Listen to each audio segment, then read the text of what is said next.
بسم اللہ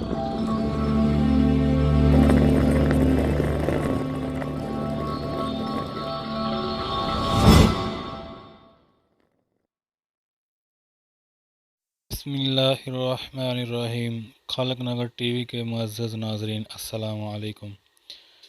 دو عورتیں قاضی ابن لیلی کی عدالت میں پہنچ گئیں۔ یہ اپنے زمانے کے مشہور و معروف قاضی تھے۔ قاضی نے پوچھا، تم دونوں میں سے کس نے بات کرنی ہے؟ ان میں سے ایک بڑی عمر والی خاتون نے دوسری سے کہا، تم اپنی بات قاضی صاحب کے آگے رکھو۔ وہ کہنے لگی، قاضی صاحب، یہ میری پھوپھی ہے۔ میں اسے امی کہتی ہوں، چونکہ میرے والد کے انتقال کے بعد اسی نے میری پرورش کی ہے، یہاں تک کہ میں جوان ہو گئی۔ قاضی نے پوچھا، اس کے بعد؟ وہ کہنے لگی، پھر میرے چچا کے بیٹے نے منگنی کا پیغام بھیجا، انہوں نے ان سے میری شادی کر دی۔ میری شادی کو کئی سال گزر گئے، ازدواجی زندگی خوب گزر رہی تھی۔ ایک دن میری یہ پھوپھی میرے گھر آئی اور میرے شوہر کو اپنی بیٹی سے دوسری شادی کی آفر کر دی۔ ساتھ ہی یہ شرط رکھ لی کہ پہلی بیوی یعنی کہ میں کا معاملہ پھوپھی کے ہاتھ میں سونپ دے۔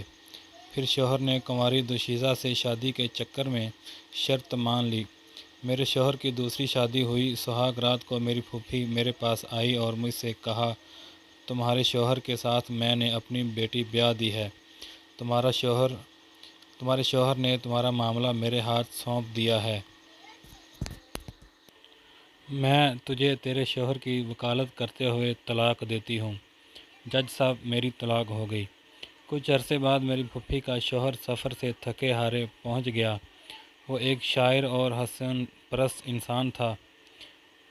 میں بن سنور کر اس کے آگے بیٹھ گئی اور اس سے کہا، آپ مجھ سے شادی کریں گے؟ اس کی خوشی کا ٹھکانہ نہ رہا، اس نے فوراً ہاں کر لی۔ میں نے ان کے سامنے شرط رکھی کہ آپ کی پہلی بیوی یعنی میری پھوپھی کا معاملہ میرے ہاتھ سونپ دیں۔ اس نے ایسا ہی کیا۔ میں نے وکالت کا حق استعمال کرتے ہوئے پھوپھی کو طلاق دے ڈالی اور پھوپھی کے سابقہ شوہر سے شادی کر لی۔ قاضی حیرت سے پھر وہ کہنے لگی، قاضی صاحب، کہانی ابھی ختم نہیں ہوئی۔ کچھ عرصہ بعد میرے اس شاعر شوہر کا انتقال ہوا۔ میری یہ پھوپھی وراثت کا مطالبہ کرتے ہوئے پہنچ گئی۔ میں نے ان سے کہا کہ میرے شوہر نے تمہیں اپنی زندگی میں طلاق دے دی تھی، اب وراثت میں تمہارا کوئی حصہ نہیں ہے۔ جھگڑا طول پکڑا۔ اس دوران میری عدت بھی گزر گئی۔ ایک دن میری یہ پھوپھی اپنی بیٹی اور داماد یعنی میرے سابقہ شوہر کو لے کر میرے گھر آئی اور وراثت کے جھگڑے میں میرے اسی سابقہ شوہر کو ثالث بنایا۔ اس نے مجھے کئی سالوں کے بعد دیکھا تھا۔ مرد اپنی پہلی محبت نہیں بھولتا، چنانچہ مجھ سے یوں مل کر اس کی پہلی محبت نے انگڑائی لی۔ میں نے ان سے کہا، کیا پھر مجھ سے شادی کرو گے؟ اس نے ہاں کر لی۔ میں نے ان کے سامنے شرط رکھ لی کہ اپنی پہلی بیوی یعنی میری پھوپھی کی بیٹی کا معاملہ میرے ہاتھ میں دے دیں۔ اس نے ایسا ہی کیا۔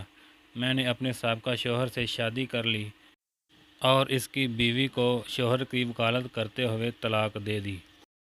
قاضی ابن ابی لیلی سر پکڑ کر بیٹھ گئے۔ پھر پوچھا، اس کیس میں اب مسئلہ کیا ہے؟ میری پھوپھی کہنے لگی، قاضی صاحب، یہ حرام نہیں کہ میں اور میری بیٹی دونوں کی ایک لڑکی طلاق کروا چکی، پھر میرا شوہر اور میری بیٹی کا شوہر بھی لے اڑی۔ اسی پر بس نہیں، دونوں شوہروں کی وراثت بھی اپنے نام کر لیا۔ قاضی ابن ابی لیلی کہنے لگے، مجھے تو اس کیس میں حرام کہیں نظر نہیں آیا۔ طلاق بھی جائز ہے، وکالت بھی جائز ہے۔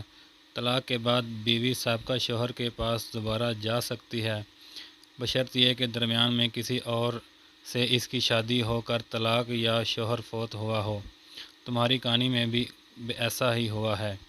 اس کے بعد قاضی نے خلیفہ منصور کو یہ واقعہ سنایا۔ خلیفہ ہنس ہنس کر لوٹ پوٹ ہو گئے اور کہا کہ جو کوئی اپنے بھائی کے لیے گڑھا کھودے گا، خود اس گڑھے میں گرے گا۔